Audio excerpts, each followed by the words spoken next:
just kind of start by telling me what the last few years have been like for you and your family? Obviously, you guys have suffered a tremendous loss losing Jordan. What has this time been like for you all? The last couple of years has been very chaotic, honestly. For me personally and my family, Jordan um, was gone not even a few months when we decided to sell our house, and so we did that, and we couldn't find a new house 3 years ago because of the market, and I'm in the business, and so we ended up buying some property and we started building 2 years, well, 3 years ago, August. August will be 3 years. And we just moved into our new home about a year ago. It's not completely done yet, but the 2 years, that first 2 years was a lot of work.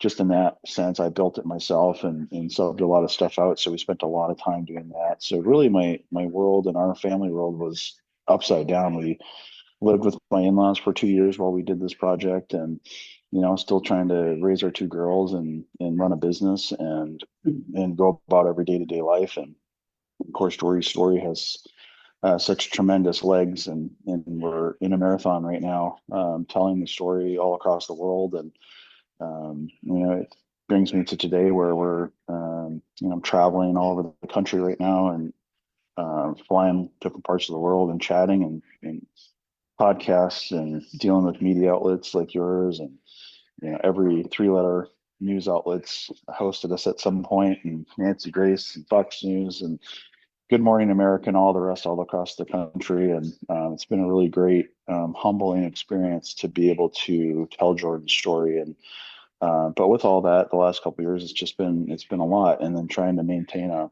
normal household and a normal life, and have a little time to spend some time on a boat or go fishing, is always kind of nice to squeeze in. But that's kind of what we've been up to.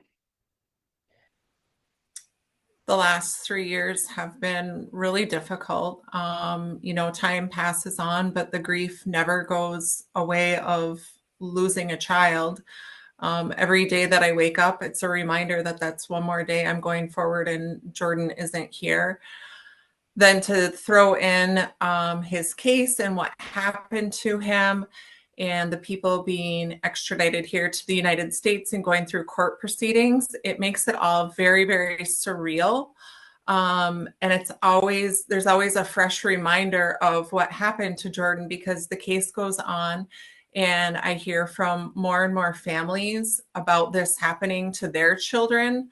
So I'm kind of immersed in this new life of learning how to navigate without my son and going through grief, but also talking to other parents and media sources and kids about this crime of sextortion and what they need to do to prepare for it. When can you take me back to the time you actually understood what was going on with Jordan and what he had become a victim of? Take me back to what that was like for you as a dad. I think the hardest part was the first couple days when I found Jordan in his bedroom that Friday morning, and that the entire day and parts of the weekend, we really had no idea what was going on. His bag was packed, and we were supposed to go to Florida for 2 weeks that morning.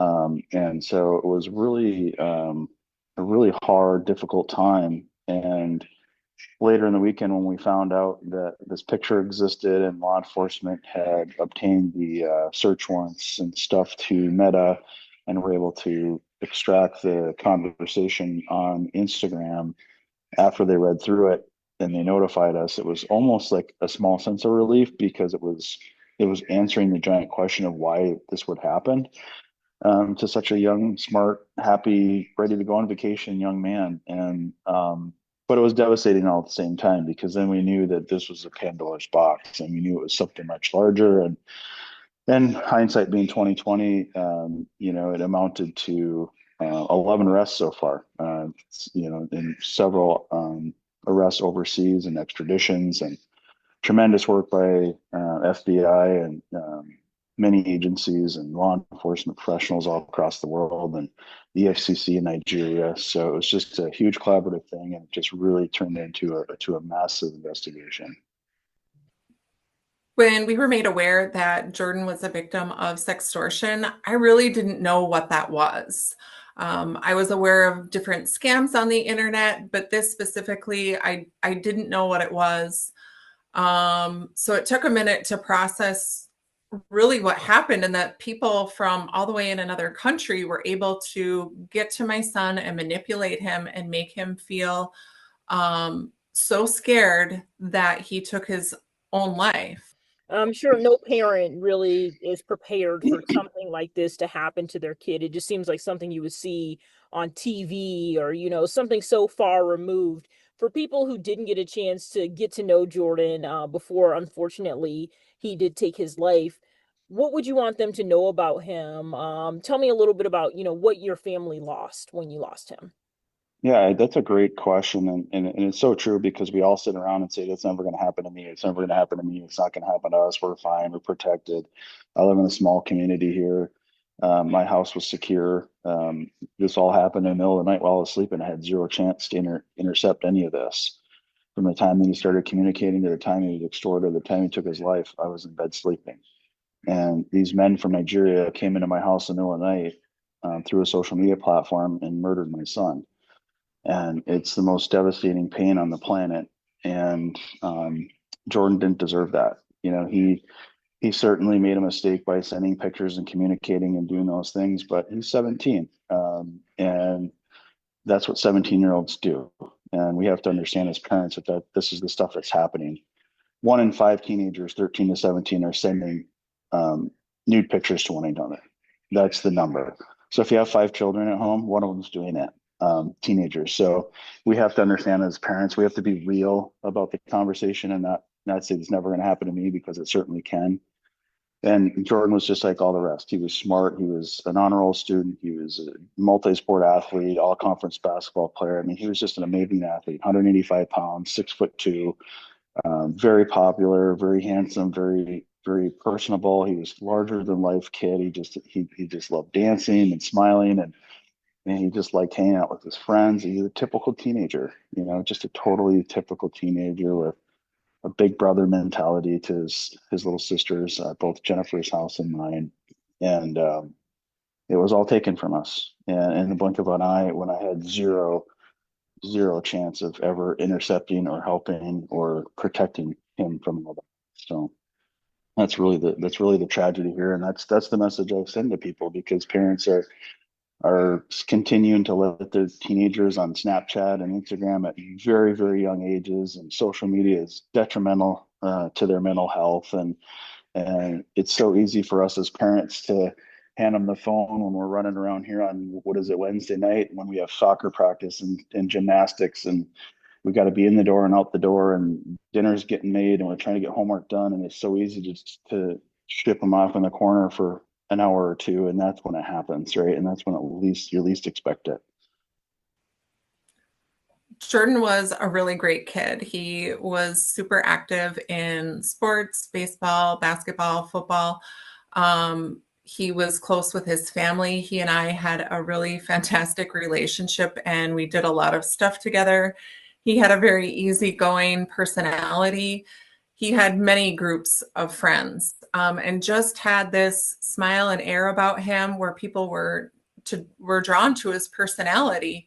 And something that Jordan did that we talked about all the time was just be kind to people, because you never know what they're going through in their life, and just be kind. And he did that. He absolutely did that, and treated his peers and everyone around him with respect and kindness.